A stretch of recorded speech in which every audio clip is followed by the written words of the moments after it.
আমার ওই কঠিন সময়, আমার অসহায়ত্বের অবস্থার ভিতরে খাদিজা আরবের বড় ধনী সম্পদওয়ালা আমার ঘরে যখন আসছে, 2 স্বামী বিদায়ের পরে আমি একাধিক সন্তানের মা হওয়ার পরে খাদিজা আমার ঘরে আসছে। আমার অবস্থা দেখিয়া খাদিজা তার সব সম্পদ আমি রহমতের নবীরে হাদিয়া দিয়া দিছে, আমি এগুলো দান করে দিলাম। এমন অবস্থা আমি না খায়া কষ্ট করি। আরে আমাকে ওই আমার বংশের দুশ্মনেরা একটানা 3 বছর শিয়াবে আবু তালিবের মধ্যে গৃহবন্দী করে রাখলো।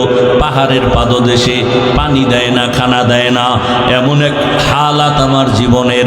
আমি গাছের পাতা ছিঁড়ে চাবায় খাই, পেটের ক্ষুধা নিবারণ করি। আমার কষ্ট শেয়ার করতে গিয়া আমার বিবি খাদিজা আমার কাছে আইসা সেও পাতা চাবায় খায়। তার টাকা পয়সা থাকার পরেও আমার মুহাব্বতে ঘরে যায় না, এত কষ্টের জীবন কাটাইলো। আমি হেরা গুহার ভেতরে সপ্তাহ ধ্যানে কাটাইতাম, মাঝে মাঝে নাস্তা নিয়ে যাইতাম, মাঝে মাঝে নাস্তা শেষ আমি ঘরে আসি না, আমি আমার মাওলার মুহাব্বতের বন্ধনে সাধনা করি।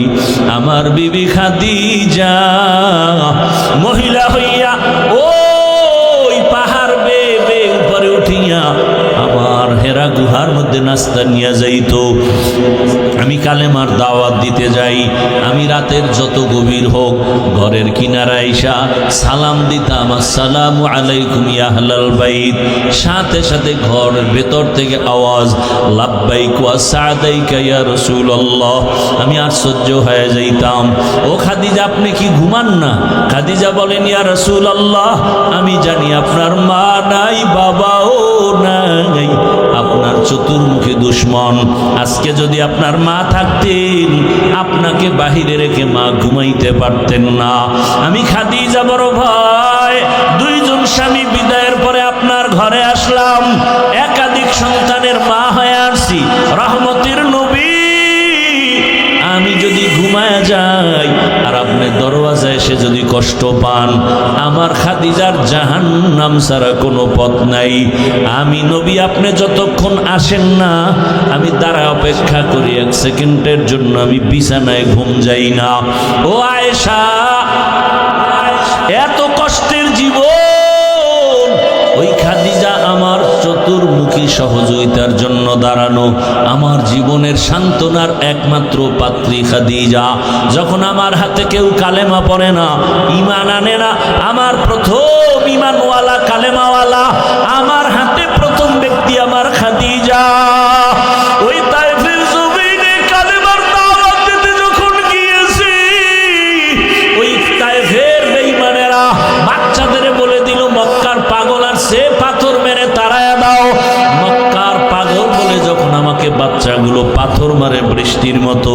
ও আয়েশা জানো, আমার শরীরে মশা পড়ে না হারাম, মাছি পড়ে না হারাম, কিন্তু তায়েফের জমিনে পাথরের আঘাত আমার শরীর থেকে রক্ত পড়ে পড়ে জুতা পর্যন্ত আটকাইয়া গেছে। আমি কান্না করি আর 1 কদম 2 কদম দিয়া মক্কার দিকে হাঁটি, আর ওই কাফের সন্তানগুলো আমার গায়ে পাথর মারে বৃষ্টির মতো। জিবরাইল আমিন এসে হাজির হয়ে গেল। আল্লাহ জানায় দিছে আমার রসুলের কান্না আমি আল্লাহ বরদাস্ত করতে পারি না।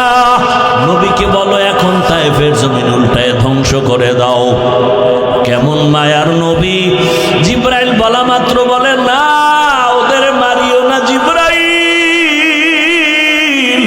ওরা আমাকে চিনে না, যদি জানতো আমার গায়ে আঘাত করতো না। ওরা জানে না আমি কত বড় ইয়তীম। ওরা ওয়া আম্মা মান খাফা মাকামা রাব্বিহি ওয়া নাহান নাফসা আনিল হাওয়া ফাইন্নাল জান্নাতা হিয়াল মাওয়া। হাসরের ময়দানে আমার আদালতে দাঁড়াইয়া হিসাব দেওয়ার ভয়, জমিনে যে নিজেকে গুনাহ থেকে বাঁচাবেন আল্লাহ বলেন আমি ওয়াদা করলাম তাকে বিনা হিসাবে জান্নাত দিব। রহমত রহমতের নবী বলেন, ইত্তাকিল মাহারিম তাকুন আ'বাদান নাস। ও দুনিয়ার উম্মত, তোমরা আল্লাহর নিষিদ্ধ জিনিস থেকে নিজেকে বাঁচাও, আল্লাহ তোমাদের মর্যাদা বাড়ায় দিবেন।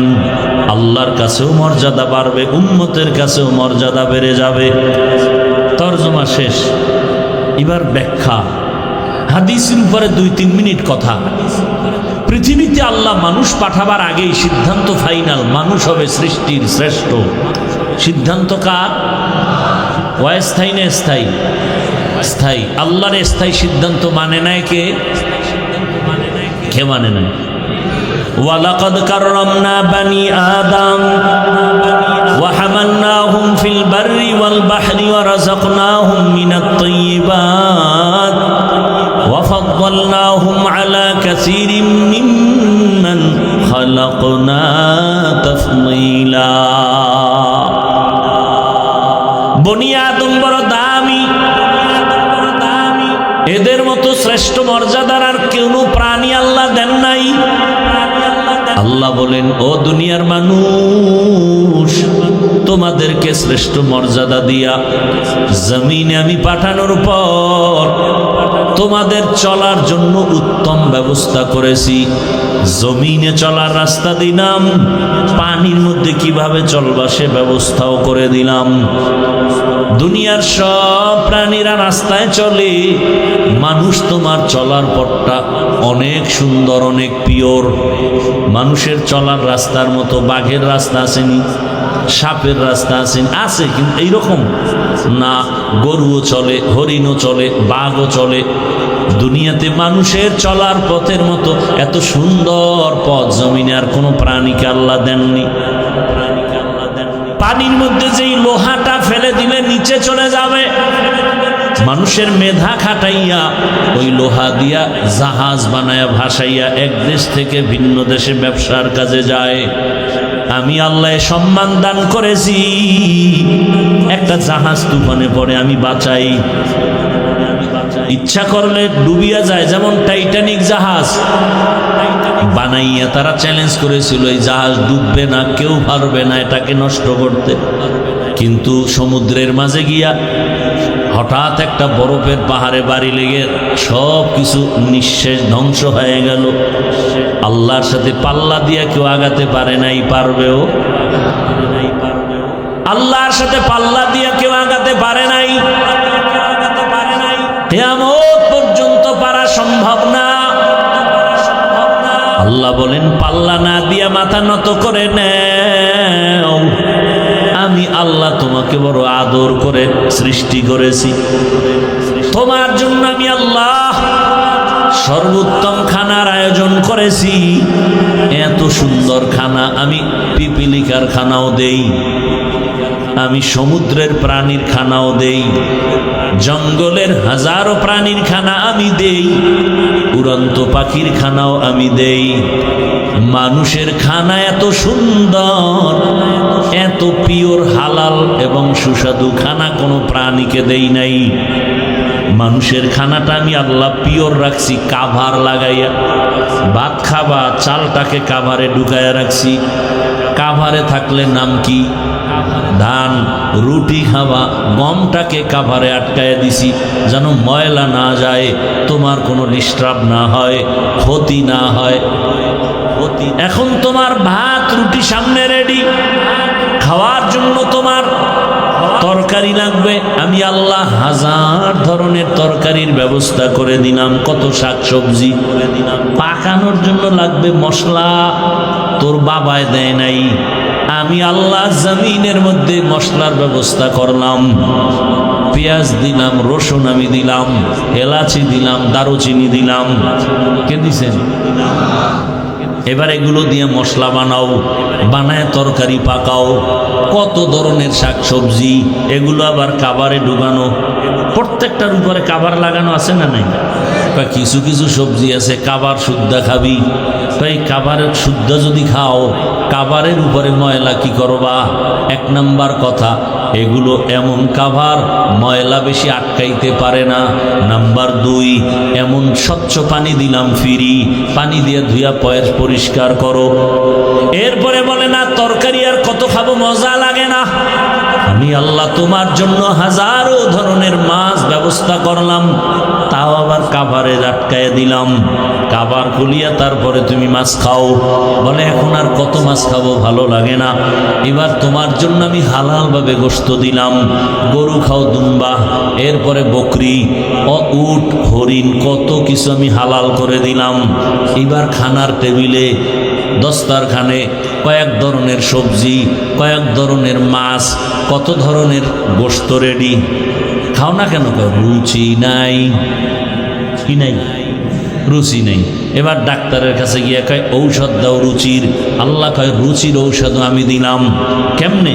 কয়েকটা টমাটো ল, 2টা শশা কাট, এর সাথে 3টা কাঁচামরিচ মার, এটারে গোলায়া সরিষার তৈল দিলাম আমি। এবার তুই সালাদ বানায় একটা টান মার, দেখবি তরকারি ছাড়া 3 প্লেট নাই। আরে বাঙালির সামনে বললে উপায় আছে না। ডাক্তার কই মিষ্টি খাওয়া হারাম, আমি সবে বরাতে গেছে মসজিদে জেলাপি খাইতে, যাইয়া হেন কিলাকিলি একদম। বিষয় কি? প্যাকেট একটা পাই আর একটার জন্য হাত বাড়াইছে। আছেন এরকম কিছু মানুষ?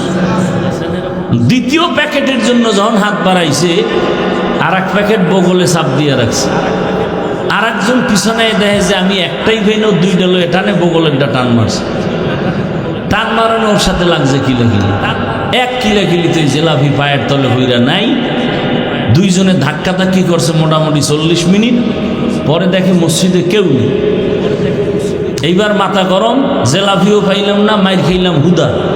মসজিদ থেকে বের হয় আর আল্লাহ এখানে আর আইন, জেলাপি পাইলাম না কেন? এই জন্য আমি মাঝে মাঝে বলি, মানুষের আল্লাহ নফস দিছেন 3টা, নফসে মুতমাইন্না, নফসে আম্মারা, নফসে লাওয়ামা। আর বাঙালির আর একটা নফস আছে বেশি, এটার নাম খাওয়ামা। এটার অভ্যাস হলো খালি খাওন তালাশ করে, হালালও বাজে না, হারামও বাজে না, পাইলেই খায়, পাইলেই খায়। কুকুরের মতো, গরুর মতো, হাটে আর চাটে, হাটে আর চাটে, হাটে আর চাটে। আছে না নেই? আল্লাহ বলেন তোমার জন্য খানা দিলাম হালাল এবং পিওর। আমি আল্লাহ কেমন আদর করেছি। তোমার খানার অবশিষ্ট যেটা থাকে এটাকে বলে জুটা, আমি আল্লাহ সেটাও পাক করে রাখলাম। আমি বোতল থেকে একটু পানি নিলাম, বাকি অংশ না পাক না পাক, এটা জুটা হয়ে গেছে। আবার আমরা স্বাভাবিকভাবে যে খানা খাই, মাছের কাটা, গোশতের হাড়, এটাও একটা জুটা, এটাও পাক। আল্লাহ কয় তোর এই জুটাটাও আমি অনর্থক ফালায় দিতে বলি নাই, এটা তুই এমন একটা ভালো জায়গায় রাখবি, এটা খাওয়ার জন্য আরো প্রাণীরা বসে থাকে, কুকুর খাবে, বিড়াল খাবে, সর্বশেষ জিনেরা খাবে। এই জন্য নবীর সুন্নাত হলো জুটা কাটা পানির মধ্যে ফেলিও না, কারণ জিনে খাবে, কুকুর খাবে, বিড়াল খাবে, ওদের হক নষ্ট হয়ে যাবে, মজা পাবে না। বুঝেননি কিছু? আজকে এই সুন্নাতটার ওয়াদা করে যান, পানির মধ্যে ফেলবেন না, জুটা কাটা পানির মধ্যে ফেলবেন না। বিড়ালের খানা এটা, কুকুরের খানা, ঘরের পিছনে কোথাও নিরাপদ জায়গায় রাখবেন, এটা জিনে খেয়ে ফেলবেন। ওকে খাওয়ান দিবেন না, তামনেরে ধরবে না। জানালা দিয়ে ঢুকে কেউ বাতাস আইলো কেন? মাথা গরম, খাইতে ভরে গেছে, আর ধুম জল দইরা ফেলছে। আর এখন জিন খুব বেশি উৎপাত করে, মানুষের উপরে উপদ্রব বাড়ায় দিছে। কেন? ও থাকার ঘর বাড়ি, জঙ্গল কাইটা বাঙালি সব সাফ করে, ওরা থাকবে কোন কথা? এটা মানুষের ঘরে ঢুকো। আর ওদের একটা ঘরের মধ্যে, প্রত্যেকের ঘরে একটা ওদের আড্ডাখানা আছে, বাথরুম। এরা বাথরুমে থাকে, এজন্য রসুল বলছেন খালি মাথায় খালি পায়ে বাথরুমে যায় না। আর আমরা বাথরুমের বানাইছি ওয়াশরুম। ওয়াশ কি রুম? ওয়াশরুম। ওখানে ওযু করি। উচিত না বাঁচাও কঠিন, চেষ্টা করা দরকার। অজুখানা আলাদা করেন, ওয়াশরুম আলাদা করেন, বাথরুম আলাদা করেন। এবং বাথরুমে ঢুকার সুন্নত আছে না নাই? বাম পা দিয়া ঢুকবেন না কোন পা দিয়া? খালি মাথায় ঢুকা যাবে না, খালি পায়ে ঢুকা যাবে না। সুন্নত অনুযায়ী বাথরুমে ঢুকবেন। কোনো বাথরুমে ঝামেলা আপনার হবে না, দুর্ঘটনা অনেকের হয় না, পড়ে গিয়ে মাথা শেষ, বুকে ব্যথা, দুর্ঘটনা হয়। জুতাও নাই, টুপিও নাই, একটা কাপড় দিয়ে যান, টুপি না একটা গামছা দিয়ে যান। বাথরুমে এভাবে যাবেন, রসুল তো সব শিখাই দিয়েছেন। বাথরুমে গিয়ে কিভাবে বসবেন নবী তাও শিখাই দিয়েছেন। মুশরিক বেঈমানেরা কয় তোমগো নবী কেমন নবী, কয় কেন, কয় বাথরুমের নিয়ম শিখায়। সাহাবায়ে কেরাম কামু শুধু নিয়ম শিখায় না, বাথরুমে গিয়ে কেমনে বসবো নবী তাও শিখায়। নবী বলেন বাম পায়ের উপরে ভর করে বাথরুমে বসবা, সুন্নত। হাঁটুর উপরে কাপড় উঠাবা না, সুন্নত। আর কাপড় যদি ঘরের ভিতরে ধুইয়ে দৌড় দেয়, এটা উঠাবার টাইম নেই, কাইতে হয়ে যাবে বাথরুম। আর যেই খাওন খায় বাঙালি, বাথরুমের দরজা খোলার টাইম পায় না, এমার্জেন্সি নিম্নচাপ শুরু হয়ে যায়। আল্লাহ হেদায়াত দান করুন। আর বিসমিল্লাহ তো নাই,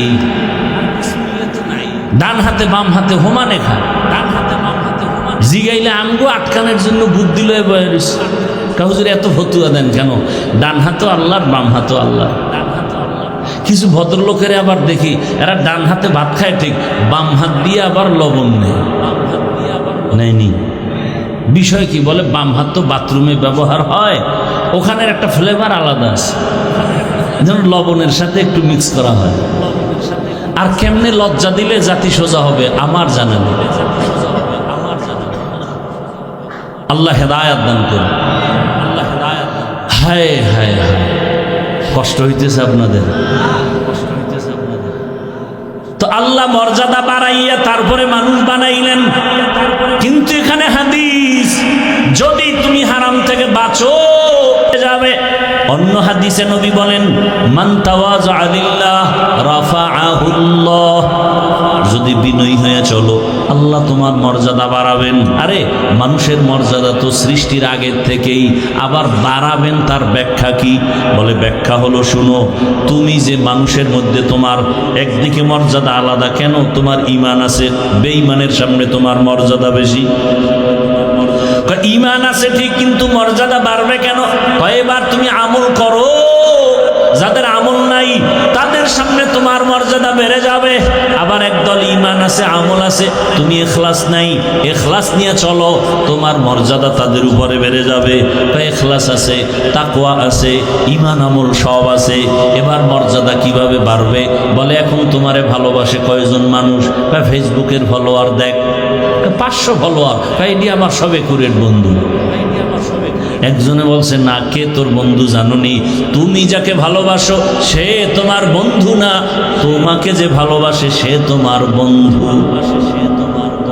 তোমাকে যে ভালোবাসে সে তোমার আসল বন্ধু, তুমি যাকে ভালোবাসো সে তোমার আসল না, বরং সে তোমার দুশ্মন। স্বার্থে আঘাত লাগলেই ছুরি রেডি। এখন বাংলাদেশের নোংরামি কেমন, মানুষ মারার জন্য দুশ্মন লাগে না, নিজের আপন বন্ধুই রেডি। আল্লাহ হেদায়াত দান করুন। ভাইরা আমার,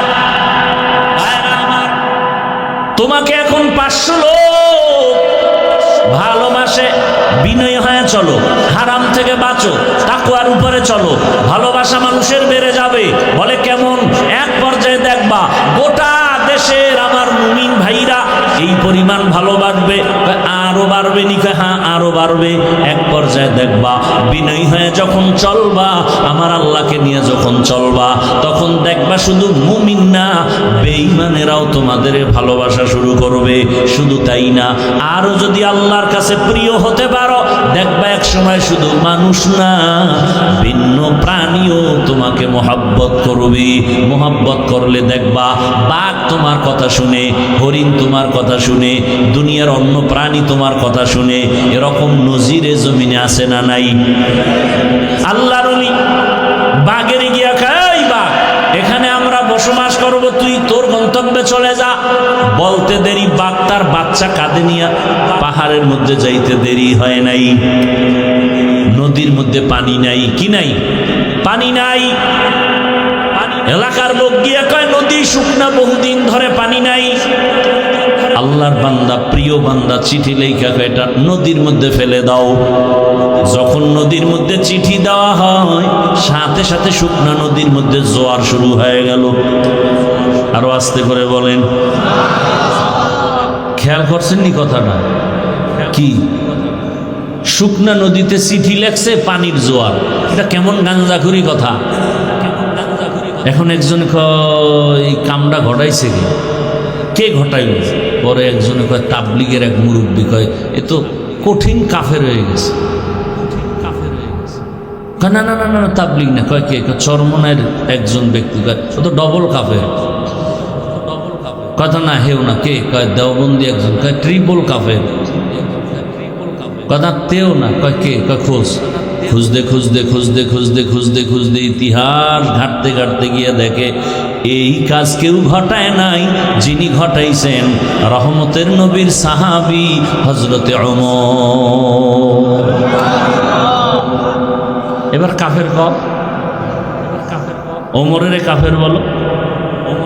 কাদেরে কুদরতু দারি বরকামাল, আনতা রব্বি আনতা হাসবি জুল জালাল, তুহি কাদের জলিলুল্লাহ জাহাদার, বহর হালে তুহি মেরা নেগাহদার।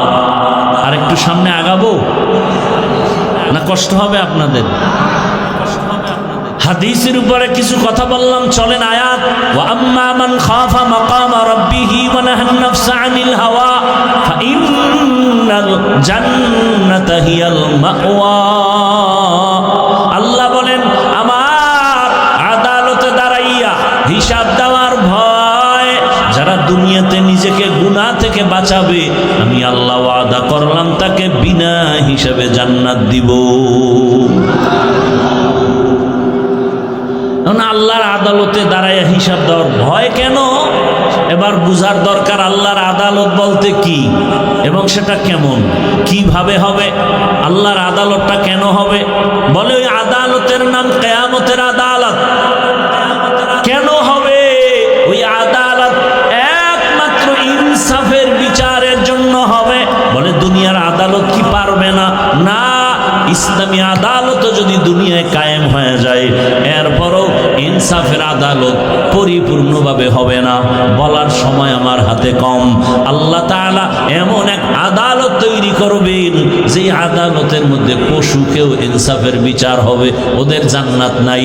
আল্লাহ গরু উঠাবেন, কুকুর উঠাবেন, উঠাইয়া আল্লাহ বলবেন, দুর্বল গরু, তোরে সবল গরুতে হুদা আঘাত করেছে, আজকে তোর শক্তি বাড়ায় দিলাম, তুই সবল গরুটারে তোর প্রতিশোধ নিয়ে নে।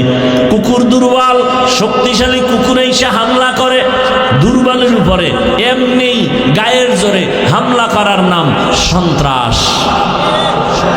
দুর্বলের উপরে গায়ের জোরে সবলদের হামলার নাম সন্ত্রাস। যারা করে তারা সন্ত্রাসী। আল্লাহর কসম, দুনিয়ার সব সন্ত্রাসীদের সন্ত্রাসের কর্মকাণ্ড বন্ধ করার জন্য একটাই মাত্র মেডিসিন, আল্লাহর দেওয়া ইসলামের বর্ণিত কোরআনের আইনের জিহাদ। জিহাদের মেডিসিন ছাড়া সন্ত্রাসীদের সন্ত্রাসের কর্মকাণ্ড বন্ধ হবে না। এ কারণে চলতেছে, স্বাধীন করছে দেশ, স্বাধীন না, বারবার স্বাধীনের আওয়াজ, জুলাইয়ের আন্দোলনের স্বাধীন। স্বাধীন হলে তাহলে কেন এখনো আমার দেশে আন্দোলন চলে? কি স্বাধীন করলা? এখনো কেন আমার বোন ধর্ষিতা হয়? স্বাধীন যদি হয়ে থাকে বলো, আমার মা কেন ধর্ষিতা হয়? এখনো বাবার সামনে মেয়ে ধর্ষণ করা হয়, স্বামীর সামনে স্ত্রীকে ধর্ষণ করা হয়। বুঝা গেছে এই স্বাধীন আমরা চাই নাই, আমাদের নতুন করে আর একটা স্বাধীন করতে হবে। রেডি হয়ে থাকো, ওই স্বাধীন না হওয়া পর্যন্ত আমাদের ভাগ্যের পরিবর্তন হবে না, জমিনে শান্তি আসবে না। ওই স্বাধীন হবে ইসলামের স্বাধীন। আল্লাহর কসম, ইসলাম ছাড়া কোনোদিন শান্তি এ জমিনে আসবে? কোনোদিনও আসবে না। শুধু আওয়াজ হবে, চাপাবাজি হবে, শান্তি জমিনে আসবে না। ইসলাম ছাড়া শান্তি কেউ চাইলেও দিতে পারবে না। সব স্বার্থপর, সব নাপাক, দেমাগ নাপাক। ইসলাম হলো একমাত্র পাক। ভাইরা আমার, আমরা যে ইসলামটা মানি এটা দুর্বল না? কি আমাকে ইসলাম দুর্বল বলেন না কেন? আমাদের কোরআন দুর্বল। তাহলে বলেন কেন কোরআনে এইটা আছে সেটা আছে, কিন্তু রাষ্ট্রের ব্যাপারে কোরআনে কিছু নেই? বলেন। আপনারা এই ভাষায় বলেন না, আপনারা অন্য ভাষায় বলেন। কি ইসলাম ধর্ম আর রাজনীতি এক করবেন না হজরতেরা, বলে না? বলে না। বা রাজনীতির সাথে ধর্মকে টানবেন না। আলাদা ছিল কবে? বরং আমাদের ইসলাম তো এমন, নাই বলতে কিছু নাই। ইসলাম মানি অর্থনীতি, ইসলাম মানি সমাজনীতি, ইসলাম মানি রাষ্ট্রনীতি, কোনোটার বাইরে ইসলাম নাই। সব আল্লাহ দিয়েছে, আমরা বুঝি না, আলোচনা করি না, বরং চ্যালেঞ্জ করে বলি তুমি আলাদা করলা কেন? বরং ইসলাম আর রাজনীতি এমন, সূর্যের সাথে আলো যেমন লাগানো, ফুলের সাথে ঘেরান যেমন লাগানো, ফুল থেকে ঘেরান আলাদা হলে যেমন ফুলের কোনো মূল্য নাই, রাজনীতির থেকে আবার আল্লাহর দ্বীন ইসলাম আলাদা করলে ওর রাজনীতি রাজনীতি থাকে না, দুর্নীতি হয়, পেটনীতি হয়। ভাইরা আমার, আমি ইসলামটারে ছোট করেন কেন? আপনি রাজনীতি করেন না সেটা ভালো, এখানে বহু আল্লাহর বান্দা আছে নামাজ পড়ে না, তার সাথে কোনো দ্বন্দ্ব নাই, কিন্তু নামাজের বিরোধিতা করলে ছাড় নাই। কি আপনি দাড়ি রাখেন না, ঝগড়া নাই, সালাম দিব, বুঝাবো, কিন্তু দাড়ির বিরোধিতা করলে কোনো ছাড় দেয়া হবে না। পর্দা না করা, পর্দার বিরোধিতা করা, দুইটা কি এক? এক না। আপনি পর্দা করেন না, কোনো তর্ক নাই, ঝগড়া নাই, কিন্তু পর্দার বিধানের বিরুদ্ধে বললে কোনো ছাড় দেয়া হবে না। ভাইরা আমার, তো আল্লাহ পাক রব্বুল আলামিনের আদালত, ইনসাফের আদালত, আল্লাহ তাআলা ইনসাফের বিচার করবেন, যেখানে বিন্দু থেকে বিন্দু কোনো বেইনসাফি হবে না। তবে সে আদালত হবে বড় ভয়ঙ্কর আদালত। যেই আদালতের কথা স্মরণ করে আবু বকর কান্না করেন, ওমর কান্না করেন, রহমতের নবী পর্যন্ত কান্না করেন। আল্লাহর আযাবের ভয়, আল্লাহর আদালতে দাঁড়ানোর ভয় বড় কঠিন। এমন ভয়ঙ্কর আদালত হবে হাশরের ময়দানে, ইনসাফের বিচারের জন্য নবীও কান্না করেন। আল্লাহর আদালতে আমার উম্মতের উপায় কি হবে? আবু বকর নামাজে দাঁড়ায় কান্না করেন, হাশরের ময়দানে আল্লাহর আদালতে কেমন করে দাঁড়াবো, এই ভয়। বাদশাহ হারুন রশিদের নাম শুনছেন না? বলেন তো তার স্ত্রীর নাম কি? মাশাআল্লাহ, জুবায়দা খাতুন, একজন রাষ্ট্র পরিচালক, অন্যদিকে সে কিন্তু মসজিদের ইমাম। বাদশাহ হারুন রশিদ শুধু দুনিয়ার বাদশাহ না, আখিরাতের লাইনও আগানো। প্রমাণ তার স্ত্রী কত বড় দিনদার। পর্দার আড়ালের আম্মা জানেরা, বোনেরা, ভালো করে শুনেন। ওই বাদশাহ হারুন রশিদের স্ত্রী জুবায়দা খাতুন, তিনি ছিলেন কোরআনের হাফেজা। তার কাজের লোক ছিল 100 নারী, সমস্ত কাজের নারীরাও কোরআনের হাফেজা। আরো আস্তে করে বলেন, কাজের নারীরা। সুবহানাল্লাহ। জুবায়দা চিন্তা করলেন, আল্লাহ আমাকে নেয়ামত দিছেন, আরে এত বড় বাদশাহ হারুন রশিদ, তার ঘরের স্ত্রী জুবায়দার পাওয়ার কত, এরপর আল্লাহর কি ভয়। के दारत खौफ हक़दार दिल मदाम जन्नतुल मअवा देहत उ रामकाम। রামগঞ্জে একটু কমিশনার হইলে আরে ফাওয়া পুরো উল্টায় ফেলায় জমিনটা, ঠিক নি? আপনাকে উত্তরবঙ্গে মাঝে মাঝে দেখি ওয়াজের স্টেজে বক্তব্য, মহিলা কি কমিশনার না মেম্বার কোরআনের প্যান্ডেলে বক্তব্য দেয় জাতির সামনে। এটা কি রাজনীতির প্যান্ডেল? বলেন, সহজ কথা বলেন। আমাদের ওয়াজের প্যান্ডেলগুলো কি রাজনীতির স্টেজ? তো রাজনীতির বক্তাদের নাম কেন আর বক্তব্য কেন? ওয়াজের প্যান্ডেলে যদি রাজনীতির নেতা বক্তব্য দিয়ে ভোট চায়, তাহলে আলেম ওলামা কোরআন হাতে নিয়ে রাজনীতির ওয়াজ করবে কঠিনভাবে। নিজের বেলায় কুরু কুরু, আমগো বেলায় মাকরু। বদমাস বদমাস। আল্লাহ হেদায়াত দান করুন। কয় ভাই আপনার দাওয়াত কা? আলহামদুলিল্লাহ। কয় আপনার বাড়ি কা? নাউজুবিল্লাহ। মসজিদে ঢুইকা ভোট চায়, আর ইমাম সাহেব যদি ইসলামের লাইনে কোনো দল করে তাই উপরে বিপদ। এটা কোন স্বৈরাচারী আচরণ? স্বৈরাচারী আচরণ। আবার জীবনভর ডাউলের ভানি আটার রুটি খাইয়া কোরআন হাদিস শিখলাম, কষ্ট করলাম। কি পরিমাণ কষ্টের কোনো ভাষা নাই। এত পরিমাণ কষ্ট করছি। কোরআন হাদিসের কি আছে, কয়টা আয়াত, কয়টা অক্ষর, কয়টা নক্তা, কয়টা জের, কয়টা জবর, কোরআনের বিধান কীরকম, কি কি আল্লাহ পাক এই মাসআলা বয়ান করছেন, বিধান কিভাবে দিয়েছেন, কোন বিধান কিভাবে অবতীর্ণ হয়েছে, এর মেয়াদ কি, কোন আয়াতের হুকুম এখনো জারি আছে, কোন আয়াতের হুকুম জারি নাই। আল্লাহ পাক রব্বুল আলামিন পরিবারের কি কি আয়াত দিয়েছেন, সংসারের আয়াতগুলো কি কি, জাকাতের উপরে, অর্থনীতির উপরে আয়াতগুলো কি কি, সবগুলো ঘেটে ঘেটে তাফসীরের লাইনে, ফিকহের লাইনে, মাসআলাগত গ্রামারের লাইনে পড়তে পড়তে পড়তে পড়তে ওলামায়ে কেরাম জীবন শেষ। মানুষকে বয়ানে বসলেই একটা বেয়াদব, বেনামাজি, সুদখোর সে এসে ডিরেকশন দেয়, বয়ানটা এমন করেন। এ সোজা হয়ে যেত। আপনারা যদি আবার পাবলিক দাঁড়ায় কইতেন হুজুরের সাথে বেদবি চলবে না, একটা আওয়াজ দিতেন সব বেয়াদব সাইজ হয়ে যেত। আলেম কোরআন হাদিসের বয়ান করবে, এখানে ডিরেকশন কি আবার? আর কি সুন্দর বক্তব্য। হুজুর গো আজ শুনলে হবে না, আমল করতে হবে। কি সুন্দর বক্তব্য দেয়। তো আপনারা তখন দাঁড়ায় যদি কন আপনার দাড়ি নেই কেন, দাড়ি নেই কেন? আল্লাহ হেদায়াত দান করুন। আসলে লোভে ধ্বংস। রসুল বলেছেন হুব্বুদ দুনিয়া রাসু কুল্লি খাতিয়া, দুনিয়ার সব ধ্বংসের কারণ দুনিয়ার লোভ। যৌবনের লোভ, ক্ষমতার চেয়ারের লোভ, টাকার লোভ আর সম্পদের লোভ। এই তিন লোভে পইরা মানুষ শেষ। মানুষ শেষ। এই কমিটিও লোভে পড়ছে, নাহলে মহিলা মেম্বারের অতিথি বানাইয়ে স্টেজে আনবে কেন?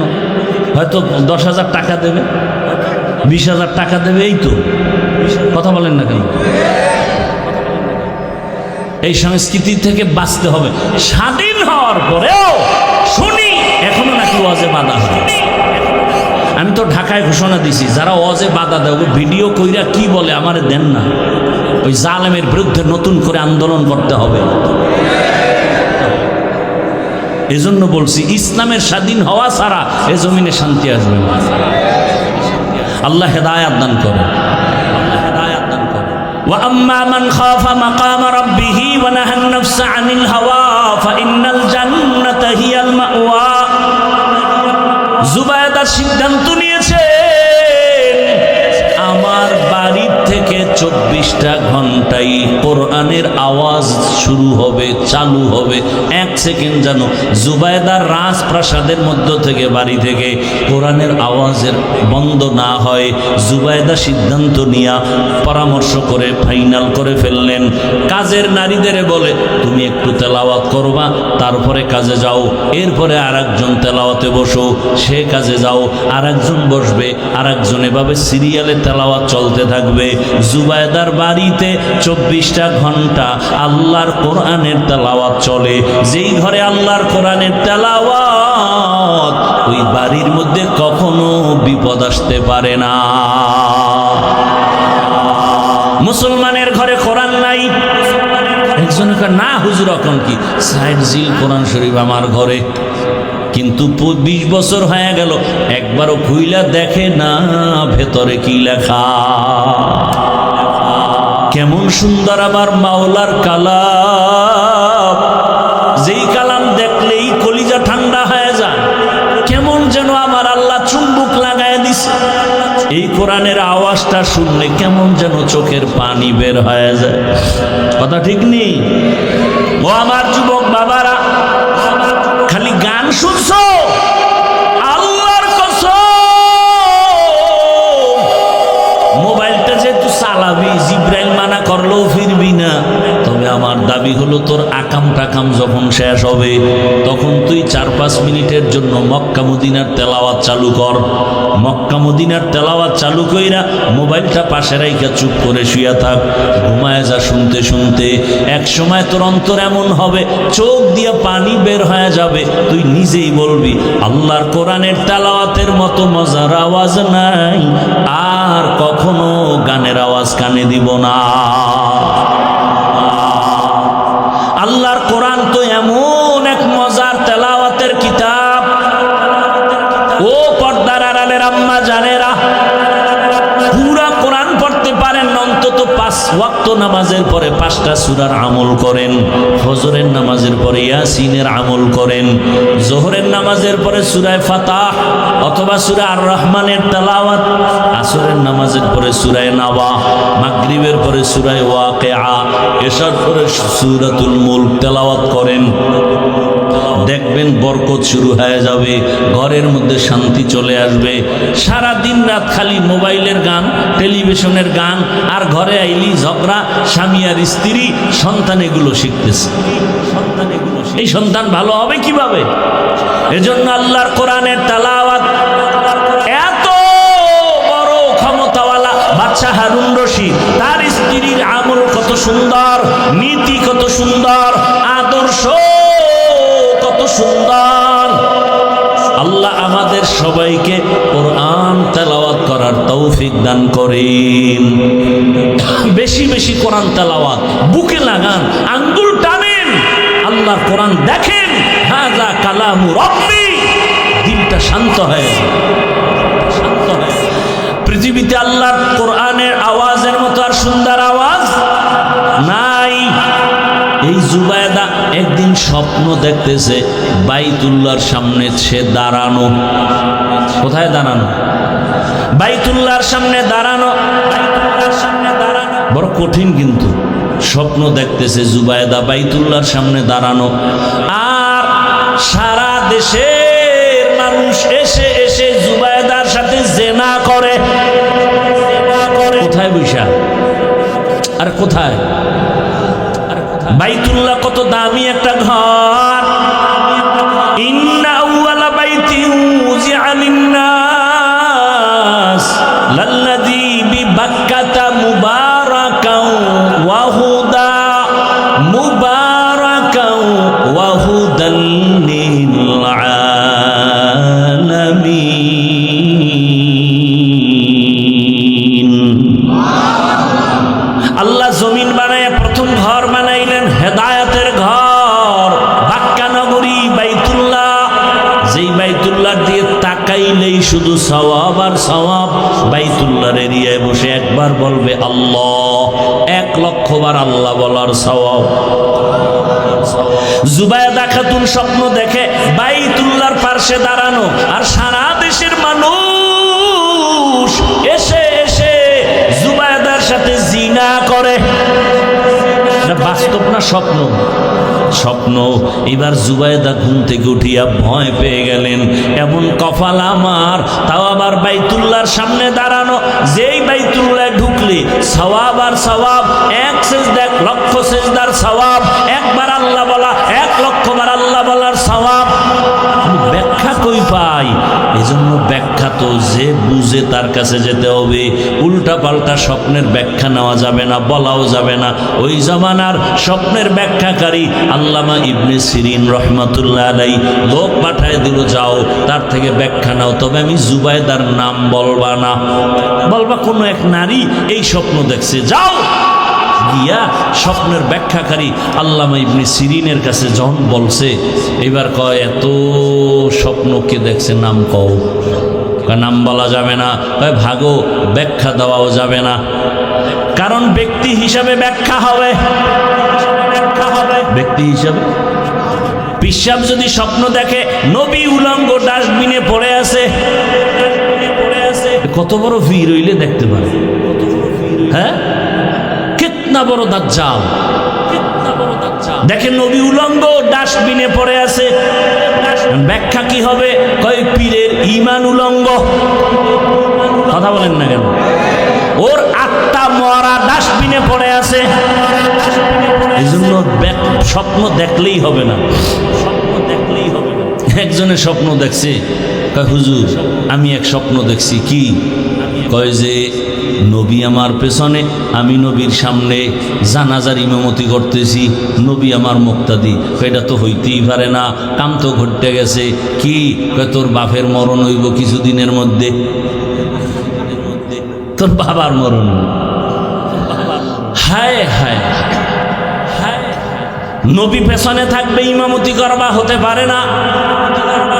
ভাইরা আমার, এবার আবার দৌড়ায় আসলো জুবাইদা খাতুন। নাম না বললে ব্যাখ্যা দেওয়া হবে না। আবার দৌড়ায় কয় যা কি করার নামটাও বলে দে। এইবার ইবনে সিরিনের কাছে যখন নাম বলছে, বাদশাহ হারুন রশিদের স্ত্রী জুবাইদা স্বপ্ন দেখছে বাইতুল্লাহর সামনে দাঁড়ানো, আর সারা দেশের মানুষ জিনা করে। এইবার ইবনে সিরিন কয়, কপালওয়ালা জুবাইদা, সান কপালওয়ালা জুবাইদা, ভাগ্যবতী জুবাইদা, এর মতো কপালওয়ালা আর কে হবে? শুনো, জুবাইদারে গিয়ে সালাম দিও আর ব্যাখ্যা শুনাইও। আমার আল্লাহ জুবাইদারে দিয়া এমন কাজ নিবেন মক্কার জমিনে, সারা দুনিয়ার মানুষ জুবাইদার সেই কাজের থেকে অংশ নেওয়া শুরু করবে, ফায়দা নিবে। শুরু হয়ে গেছে স্বপ্নের ব্যাখ্যা। জুবাইদা গেল মক্কায়, মক্কায় যেয়ে দেখে মানুষ পানির হাহাকারে আছে, কোথায় পাবে পানি? জুবাইদা সরকারের টাকা না, নিজের টাকা দিয়া নহর বানাইলো, ড্রেন কাটলো পুরা মক্কায়, ইডার পানির লাইন করলো, লাইন করে করে পানি দিল, জায়গায় জায়গায় পানি পৌঁছায় দিল। এখনো গিয়া দেখলে খুঁজে পাবেন মক্কার মধ্যে নাম হলো নহরে জুবাইদা নামের ড্রেন এখনো আছে পাহাড়ের পাশে পাশে, আমি নিজে দেখে এখনো আছে। সারা দুনিয়ার মানুষ আসছে আর জুবাইদারে খেদমতের অংশ নিছে, নেয় নাই। স্বপ্ন কি, ব্যাখ্যা কি, চিন্তা করতে পারেন? বড় কঠিন হালাত না। আপনি গাঞ্জাখোর যদি দেখেন তাহলে কাজ হবে না, তাহলে খবর খারাপ। ভাইরা আমার, ভাইরা আমার, সেই স্ত্রী জুবাইদা, তার স্বামী বাদশাহ হারুন রশিদ, কত বড় আল্লাহর ওলি। আমি আমার আয়াতের উপরে ঘটনাটা টানতেছি, আরেকটু সামনে আগাবো, আরেকটু সামনে আগাবো। বাদশাহ হারুন রশিদ সে আবার বড় আল্লাহওয়ালা। একদিন ওজিরে আজম নিয়ে রাস্তা দিয়া যায়, দুপুর বেলা দেখে রাস্তার পাশে এক বুড়া ফলের গাছ লাগাইতেছে। এই বাদশাহ হারুন রশিদ, এই বুড়া তোমার বয়স কত? কয় মরণের কাছাকাছি। কয় তুমি কষ্ট করে কি করো? কয় ফলের গাছ লাগাই। ফল হবে কবে? কয় জানে কে? কত কষ্ট করো কেন?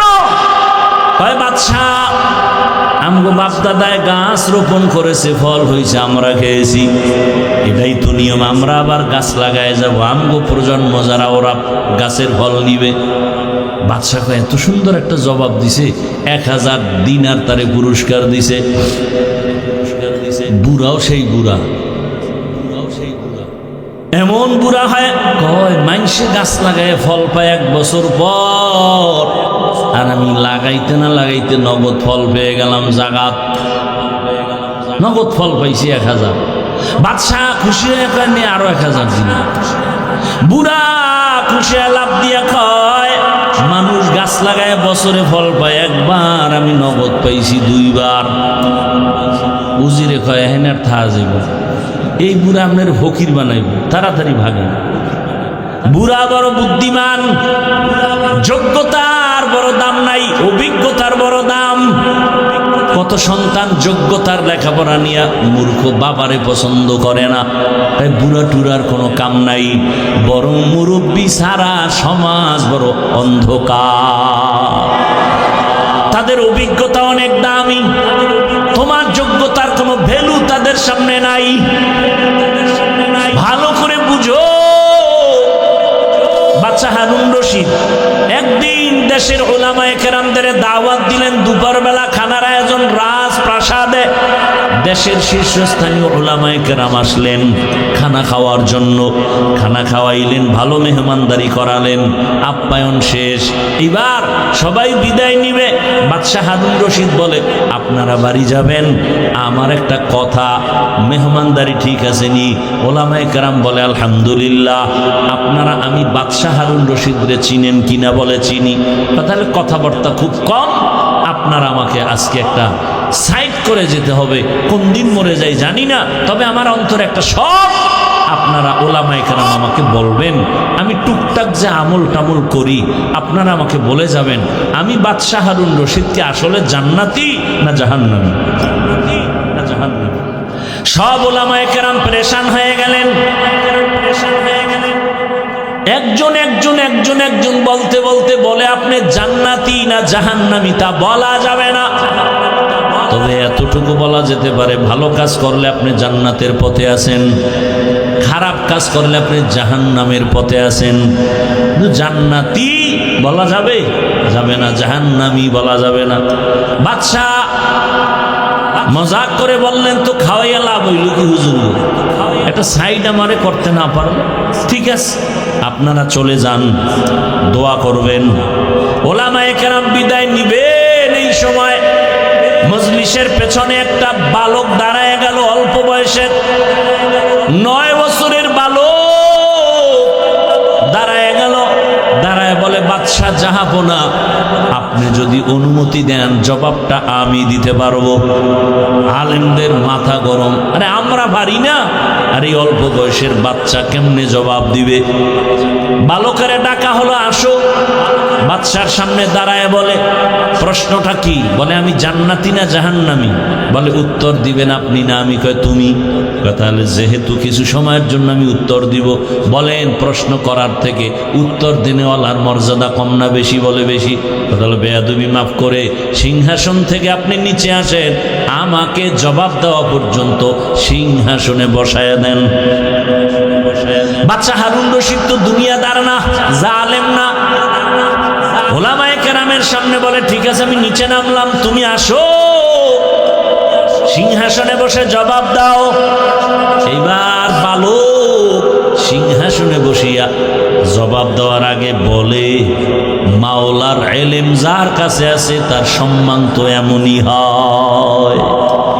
কোরআন ও হাদিসের ইলম যাদের কাছে আছে তাদের সম্মান এমনই হয়। ইলমেরা এজাজ করদান বেহিসাব, খলকেরা দাদান জবাবে বাসওয়াব, হক না দারদ দোস্তে খলকা জারেরা, নিস্তে ই খসলত একে দিনদারেরা। বালক বলে, ইলম থাকলে তো সম্মান এমনই হয়। তাকাইয়া দেখো, একটা ছোট বাচ্চা কোরআনের হাফেজ, কত সম্মান। নামাজের ইমামতি তারাবিতে দাঁড়ায় গেছে, কোটিপতি পেছনে তার কথায় উঠে আর বসে। সম্মানকে দিছেন। হ্যাঁ, এক সম্মান আমার আল্লাহ দেয়, আর এক সম্মান আমগো সোনার বাংলায় টাকায় পাওয়া যায়, তাইব না? আপনারাও হাদিয়া খাওয়ার জন্য বসে আছেন ভোটের আগের রাত, তাহাজ্জুদের সময় বরকতের টাইম, টাকার বস্তা চলে আসবে আর বলবেন, খোদার কসম ভোট তো তোমার এই দিন। এক ভোট 6 জায়গায় পেয়েছে, টাকা খায় 6 জায়গার থেকে। কেমন কেমন হারামখোর। আর এ কয় হুজুর গো দোয়া কবুল হয় না। চিন্তা করছেন? ভোটের আগে যারা টাকা খাইবা, তোমরা টাকা না খাইয়া বাথরুমে গিয়া 10 গ্রাম পায়খানা খাইও, বাজারে গিয়া হালাল সাবান দিয়া কুলি করবা, গন্ধ থাকবে না। কিন্তু এই হারাম খাইয়া যারা মরবা, জাহান্নামের আগুন ছাড়া গন্ধ যাবে না। আল্লাহ হেদায়াত দান করেন।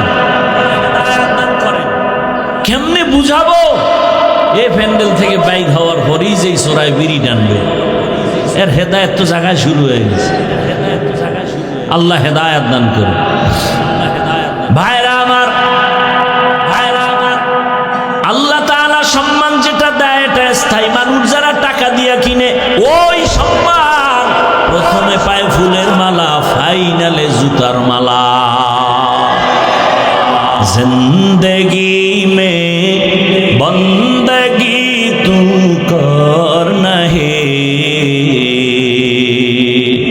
जिंदगी में बंदगी तू करना है, जिंदगी बे बंदगी शर्मिंदा है, जिंदगी बे बंदगी शर्मिंदा है। दुनिया में हो दुनिया का तलबगार ना हो, बाजार से गुजर हो खरीदार ना हो। ये दुनिया एक मिसल कागज फूल है, ये दुनिया एक मिसल कागज फूल है। जिंदगी में बंदगी तू करना है,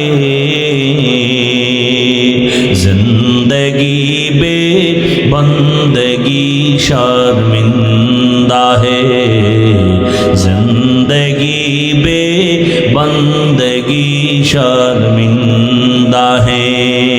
जिंदगी में बंदगी कौन बंदगी, बंदगी बे जिंदगी शर्मिंदगी। আপনাদের ঘুম আসতেছে?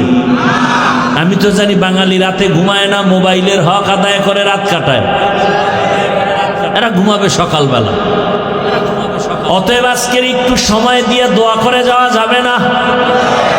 আল্লাহ সবাইকে কবুল করেন। বাদশাহ বসে আছে নিচে, ভালো এলেমের ফজিলত বয়ান করতেছে, সুযোগ পাইলেই বয়ান। আল্লাহর কোরআনের ইলম বড় দামি, আল্লাহর দ্বীনের ইলমের বড় দাম। আল্লাহ তাআলা জিরো থেকে হিরো বানায় দেয়। ও বাবা, আল্লাহ তাআলা এত সম্মান দান করেছেন। ও বাড়িওয়ালা বাড়ি পড়ে আছে, বাড়িওয়ালা নাই, আজকে বাড়ি বানাইয়াও আরামে ঘুমানোর কোনো সুযোগ নাই। আল্লাহ তাআলা কত মানুষ পেরেশানিতে, টাকা আছে, বাড়ি আছে, শান্তি নাই। কিন্তু যাদের কাছে আল্লাহর দ্বীন আছে, এদের টাকা নাই, বাড়ি নাই, কিন্তু শান্তির কোনো অভাব নাই।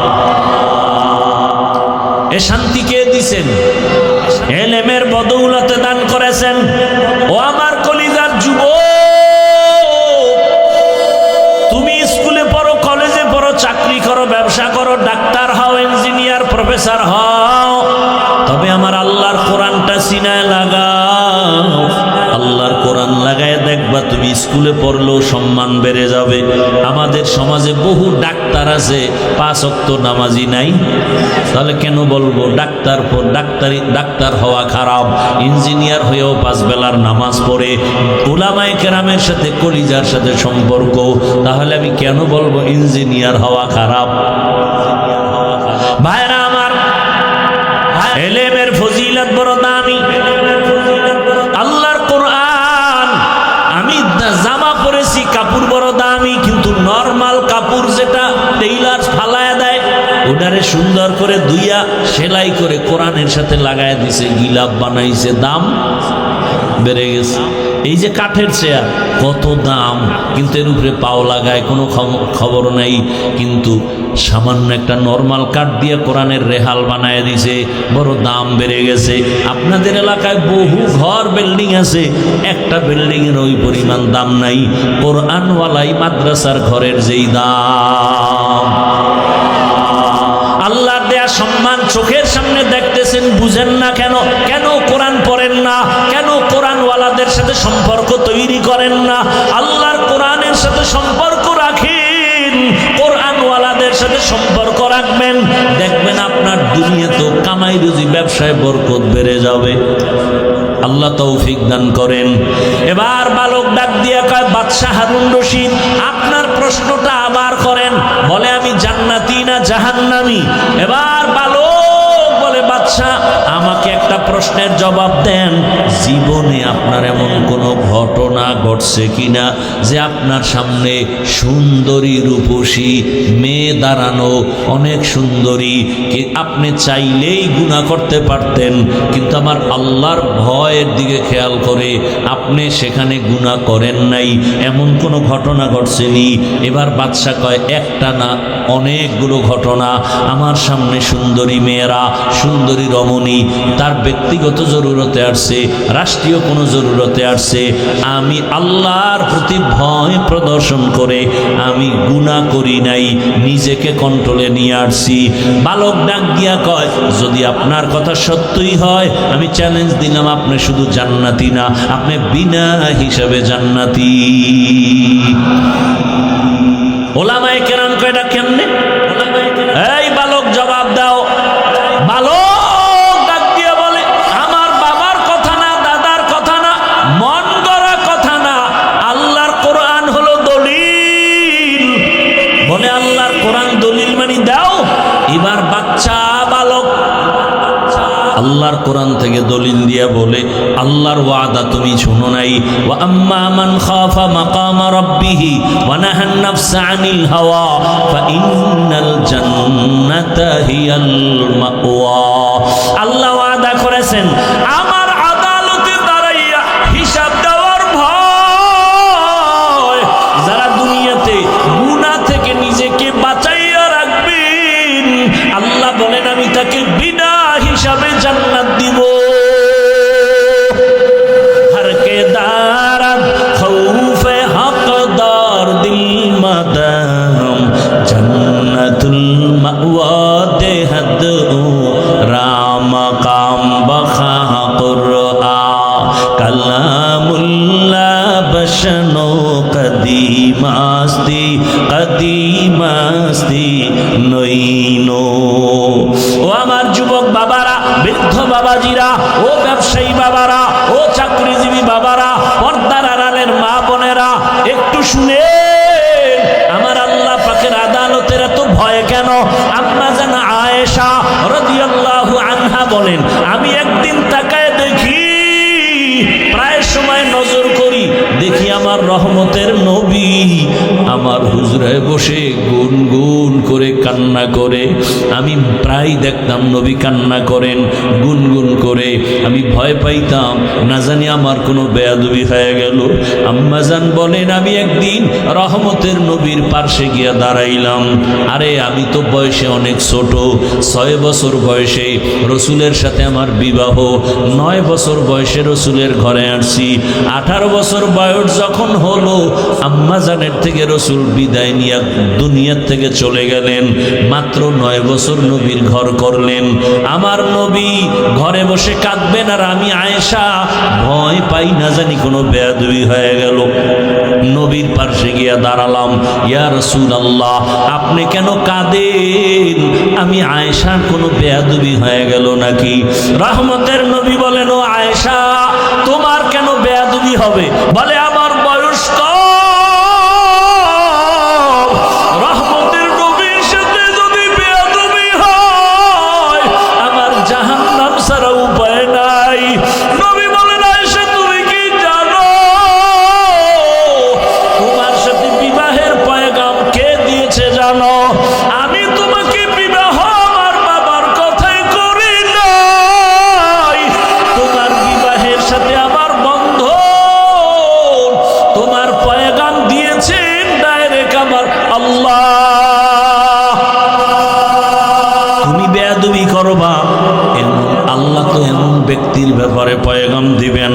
তবে নবী আপনি কাঁদেন কেন?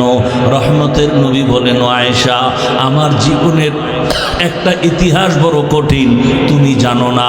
আমার জীবনে দুইটা কথা বেশি বেশি মনে পড়ে গেলে, দুইটা কথা আমার মনে পড়লে আমি বেশি বেশি কান্না করি। ইয়া রাসূলুল্লাহ, আপনার সে দুইটা কথা কি? বলে, আয়েশা তুমি জানো না, আমার জীবনের একটা বেশি অংশ চলে গেছে, তুমি আমার শেষ অংশে চলে আসছো। ওই বেশি অংশটা আমার কান্নার ইতিহাস, আমার না খাওয়ার ইতিহাস, আমার উপরে জুলুম অত্যাচারের ইতিহাস, আমার বংশের ভেতরে চতুর্মুখী দুশ্মন। আমি দুনিয়াতে আইসা একবার বাবার চেহারাও দেখতে পারি নাই, বাবা বলে ডাক দিতে পারি নাই। 6 বছরে আমি মা হারিয়েছি, 8 বছরে আমার দাদাও চলে গেল। আমার জীবনে এমন অবস্থা, ডানেও দুশ্মন, বামেও দুশ্মন, পেছনে দুশ্মন, চতুর্মুখী দুশ্মন। আমার হাঁটার পথে কাটা, আমারে চতুর্মুখীভাবে অত্যাচার, আমাকে রাতের বেলা চায় মেরে ফেলবে। আমার বাড়ির চতুর্পার্শ্বে ঘেরাও দিয়া দুশ্মন হাজির হয়ে গেল। ও আয়েশা, ওই সময় আমার টাকা নাই, আমি অত বড় অসহায়, এমন এক হালাত। ওই সময় আমার একমাত্র দুনিয়া দারুল আসবাব হিসাবে আল্লাহ আমাকে দুইটা ছায়ার ব্যবস্থা করলেন। আমার জীবনের এক বড় ছায়া আমার চাচা আবু তালিব, আর একটা ছায়া আমার সহধর্মিনী খাদিজা রাদিয়াল্লাহু আনহা। ছিল সে আরবের বড় ধনী নারী। ও পর্দার আড়ালের আম্মা জানেরা, আপনারাও তো খাদিজা রাদিয়াল্লাহু আনহার মতোই তো দেখতে নারী। আপনারা যদিও খাদিজা না, আল্লাহ তাআলা আপনাদের এত মর্যাদা দান করলেন। নবীজি যেই সময় দুনিয়াতে আসছেন, নারী ছিল সমাজের বড় অবহেলিত, নারী পছন্দ করে না। বাবা তার কন্যাকে গলা টিপে মেরে ফেলে, কন্যা পছন্দ করে না। নবী বলেন, ও আয়েশা, আমার ওই কঠিন সময়, আমার অসহায়ত্বের অবস্থার ভিতরে খাদিজা আরবের বড় ধনী সম্পদওয়ালা আমার ঘরে যখন আসছে, 2 স্বামী বিদায়ের পরে আমি একাধিক সন্তানের মা হওয়ার পরে খাদিজা আমার ঘরে আসছে। আমার অবস্থা দেখিয়া খাদিজা তার সব সম্পদ আমি রহমতের নবীরে হাদিয়া দিয়ে দিছে, আমি এগুলো দান করে দিলাম। এমন অবস্থা আমি না খায়া না খায়া কষ্ট করি। আরে আমাকে ওই আমার বংশের দুশ্মনেরা একটানা 3 বছর শিয়াবে আবু তালিবের মধ্যে গৃহবন্দী করে রাখলো। পাহাড়ের পাদদেশে পানি দেয় না, খানা দেয় না, এমন এক হালাত আমার জীবনের। আমি গাছের পাতা ছিঁড়ে ছিঁড়ে চাবায় চাবায় খাই, পেটের ক্ষুধা নিবারণ করি। আমার কষ্ট শেয়ার করতে গিয়া আমার বিবি খাদিজা আমার কাছে আইসা সেও পাতা চাবায় খায়। তার টাকা পয়সা থাকার পরেও আমার মুহাব্বতে ঘরে যায় না, এত কষ্টের জীবন কাটাইলো। আমি হেরা গুহার ভেতরে সপ্তাহ ধ্যানে কাটাইতাম, মাঝে মাঝে নাস্তা নিয়ে যাইতাম, মাঝে মাঝে নাস্তা শেষ আমি ঘরে আসি না, আমি আমার মাওলার মুহাব্বতের বন্ধনে সাধনা করি। আমার বিবি খাদিজা মহিলা হইয়া ওই পাহাড় বেয়ে উপরে উঠিয়া আমার হেরা গুহার মধ্যে নাস্তা নিয়ে যাইতো। আমি কালেমার দাওয়াত দিতে যাই, আমি রাতের যত গভীর হোক ঘরের কিনারা আইসা সালাম দিতাম, আসসালামু আলাইকুম ইয়া আহলাল বাইত। সাথে সাথে ঘরের ভেতর থেকে আওয়াজ, লাব্বাইক ওয়া সাদাইকা ইয়া রাসূলুল্লাহ। আমি আশ্চর্য হয়ে যাইতাম, ও খাদিজা আপনি কি ঘুমান না? খাদিজা বলেন, ইয়া রাসূলুল্লাহ, আমি জানি আপনার মা নাই, বাবাও নাই, আপনার চতুর্মুখী দুশ্মন। আজকে যদি আপনার মা থাকতেন, আপনাকে বাহিরে রেখে মা ঘুমাইতে পারতেন না। আমি খাদিজা বড় ভয়, 2 জন স্বামী বিদায়ের পরে আপনার ঘরে আসলাম, একাধিক সন্তানের মা হয়ে আসছি, রহমতের নবী। আমি যদি ঘুমায় যাই আর আপনি আপনি দরওয়াজায় এসে যদি কষ্ট পান, আমার খাদিজার জাহান্নাম ছাড়া কোনো পথ নাই। আমি নবী আপনি যতক্ষণ আসেন না, আমি দাঁড়ায় অপেক্ষা করি, 1 সেকেন্ডের জন্য আমি বিছানায় ঘুম যাই না। ও আয়েশা, এত কষ্টের জীবন, ওই খাদিজা আমার চতুর্মুখী সহযোগিতার জন্য দাঁড়ানো, আমার জীবনের সান্ত্বনার একমাত্র পাত্রী খাদিজা। যখন আমার হাতে কেউ কালেমা পড়ে না, ঈমান আনে না, আমার প্রথম ঈমানওয়ালা কালেমাওয়ালা, আমার হাতে প্রথম ব্যক্তি আমার খাদিজা। ওই তায়েফের জমিনে কালেমার দাওয়াত দিতে যখন গিয়েছি, ওই তায়েফের বেঈমানেরা বাচ্চাদের বলে দিল মক্কার পাগল আর সে পাথর মেরে তাড়ায়া দাও। মক্কার পাগল বলে যখন আমাকে বাচ্চাগুলো পাথর মারে বৃষ্টির মতো। ও আয়েশা জানো, আমার শরীরে মশা পড়ে না হারাম, মাছি পড়ে না হারাম, কিন্তু তায়েফের জমিনে পাথরের আঘাত আমার শরীর থেকে রক্ত পড়ে পড়ে জুতা পর্যন্ত আটকাইয়া গেছে। আমি কান্না করি আর 1 কদম 2 কদম দিয়া মক্কার দিকে হাঁটি, আর ওই কাফের সন্তানগুলো আমার গায়ে পাথর মারে বৃষ্টির মতো। জিবরাইল আমিন এসে হাজির হয়ে গেল। আল্লাহ জানায় দিছে, আমার রসুলের কান্না আমি আল্লাহ বরদাস্ত করতে পারি না। নবীকে বলো এখন তায়েফের জমিন উল্টায় ধ্বংস করে দাও। কেমন মায়ার নবী! জিবরাইল বলা মাত্র বলে, না, ওদের মারিও না জিবরাইল, ওরা আমাকে চিনে না, যদি জানতো আমার গায়ে আঘাত করতো না। ওরা জানেন আমি কত বড় ইয়তীম, ওরা জানেন আমি কত বড় অসহায়। আমি মা হারাইলাম, বাপ হারাইলাম, আমার আপন আল্লাহ ছাড়া কেউ নাই। খাদিজা আমার হাজারো কষ্টের সান্ত্বনা দিত। ও আয়েশা, ওই খাদিজার কথা যখন মনে পড়ে আমি তখন চোখের পানি ধরে রাখতে পারি না। আম্মা জান বলেন আর একটা কারণে কাঁদেন, সেটা কি?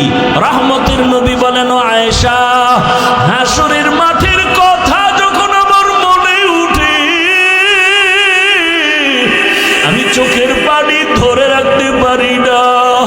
আয়েশা বলেন, ইয়া রাসূলুল্লাহ, হাসরের ময়দান এমন ভয়ঙ্কর কি হবে যে আপনি এখনই কান্না করেন? রহমতের নবী বলেন, আয়েশা, হাসরের মাঠ হবে এই পুরা জমিন।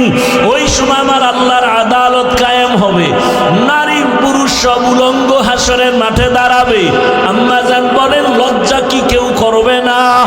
আল্লাহর নবী বলেন, ও আয়েশা, হাসরের ময়দান এত পরিমাণ কঠিন হবে কেউ কারো দিকে তাকানোর পর্যন্ত হুঁশ হবে না।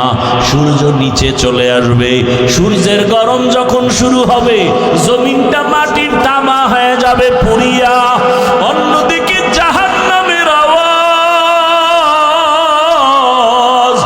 জাহান্নামের চিৎকার ডেকে ডেকে বলবে, ও আল্লাহ, বেনামাজি গুলো কই, গুনাহগার গুলো আমার পেটের মধ্যে দাও। আল্লাহ বলবে, না, জাহান্নাম অপেক্ষা কর, বিচার শেষ করিয়া নেই। নবী কান্না করে আর বলে, আয়েশা, জাহান্নামের আওয়াজের ভয়ে হাসরের ময়দানটা থরথর করে কেঁপে উঠবে। অন্যদিকে আমার মাওলাও বেজার, আল্লাহ রাগ হয়ে একটা আওয়াজ দিবেন, কুদরতি আওয়াজ, লিমানিল মুলকুল ইয়াউম লিল্লাহিল ওয়াহিদিল কাহ্হার। আল্লাহ তাআলার কুদরতি আওয়াজে হাসরের মাঠ থরথর করে কাঁপা শুরু হয়ে যাবে। এমন অবস্থা হবে কেউ কারো পরিচয় দিবে না। এই অবস্থা দেখিয়া নবীদের চোখেও পানি।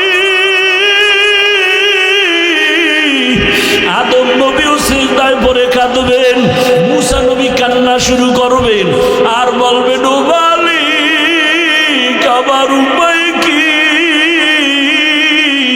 সূর্যের গরম, জাহান্নামের গরম, আমার আল্লাহ বড় রাগ। এমন অবস্থায় নবী বলেন, আয়েশা, ইব্রাহিম নবীর কান্না, নূহ নবীর কান্না, ঈসা নবীর কান্না, মুসা নবীর কান্না। আম্মা জান বলেন, নবী, উম্মতের উপায় কি?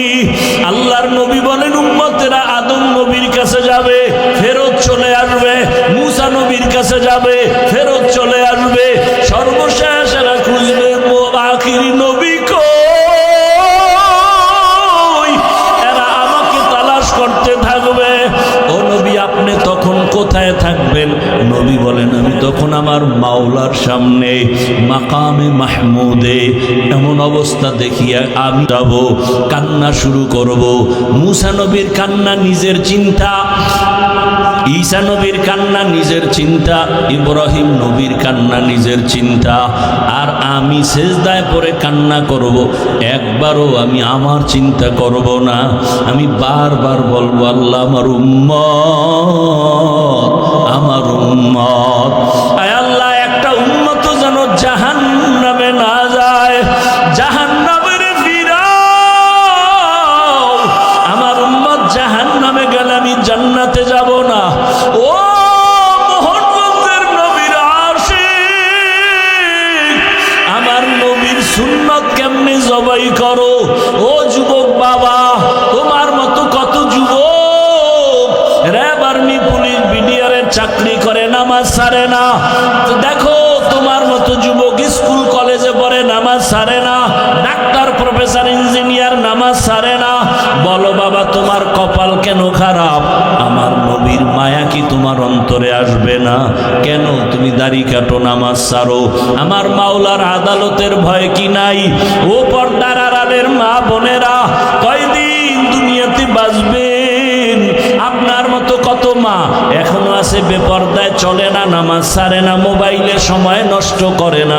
আম্মা জানেরা, বোনেরা, আপনারা কেন পারবেন না? এখনো সময় আছে, আল্লাহর কাছে তওবা করেন। হাসরের ময়দানের ভয় অন্তরে জমা করিয়া আল্লাহকে বলেন মনে মনে, হে আল্লাহ, জীবনে কত বেপর্দায় চললাম, আজকে থেকে বেপর্দায় চলবো না, নামাজ ছাড়বো না, স্বামীর মাল খেয়ানত করব না, মোবাইলে সময় নষ্ট করব না। ও যুবক বাবা, পায়ে হাত রেখে বলি, আমার মাওলার কোরআন মিথ্যা মনে করিও না। আল্লাহর আযাব বড় কঠিন, এখনো সময় আছে, তওবা করো। আল্লাহকে বলো, হে আল্লাহ, জীবনে কত নামাজ ছাড়লাম, দাড়ি কাটলাম, বেপর্দায় চললাম, কত চোখের গুনাহ, হাতের গুনাহ করলাম, আজকে থেকে তওবা করলাম, আর নামাজ ছাড়বো না, দাড়ি কাটবো না, বেপর্দায় চলবো না। মা বাবার দোয়া নিয়া, শিক্ষকের দোয়া নিয়া, উলামায়ে কেরামের পরামর্শ নিয়া, মায়ার নবীর আদর্শ মেনে জীবনটা চালাবো। ও আল্লাহর বান্দারা, তওবা করো। মায়ার নবী যদি কাঁদেন, উম্মতের চিন্তায় কাঁদেন। ও নবীর আশিক, আল্লাহর নবী বলেন, ও আয়েশা, আমার কান্না দেখা সাথে সাথে আমার আল্লাহ বলবেন, রহমতের নবী, আপনি মাথা উঁচু করেন, আপনি কান্না করিয়েন না, আপনার উম্মতগুলো ধরে ধরে বাছাই করে করে জান্নাতের দিকে নিয়ে যান। আম্মা জানকে নবী বলেন, আমি মাথা উঁচু করিয়া আমার উম্মতগুলো ধরে ধরে জান্নাতের পথের দিকে নেওয়া শুরু করব। নবীকে প্রশ্ন করেন আম্মা জান, ইয়া রাসূলুল্লাহ, কোটি কোটি কোটি মানুষের ভেতরে মুসা নবীর উম্মত, ঈসা নবীর উম্মত, ইব্রাহিম নবীর উম্মত, আপনার উম্মতগুলো কিভাবে চিনবেন? নবী বলেন, ও আয়েশা, আরে যারা আমার উম্মত আসল দুনিয়াতে 5 ওয়াক্ত নামাজ আদায় করেছে ওযু বানাইয়া, হাসরের ময়দানে ওযুর জায়গাগুলো নূরের আলোতে ঝলমল করতে থাকবে।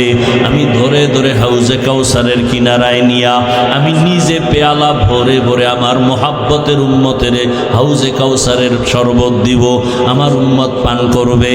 ও আল্লাহর বান্দারা, ওই হাউজে কাউসারের পানি, আমার মায়ার নবীর সুপারিশ যদি পেতে চাও, পায়ে হাত রেখে বলবো, এখনো সময় আছে, তওবা করো।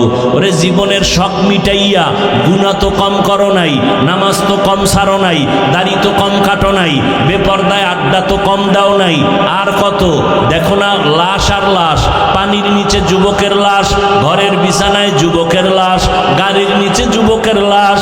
তওবা করো খাঁটি অন্তরে, আর জীবন চলে গেল, নামাজ ছাড়বা না।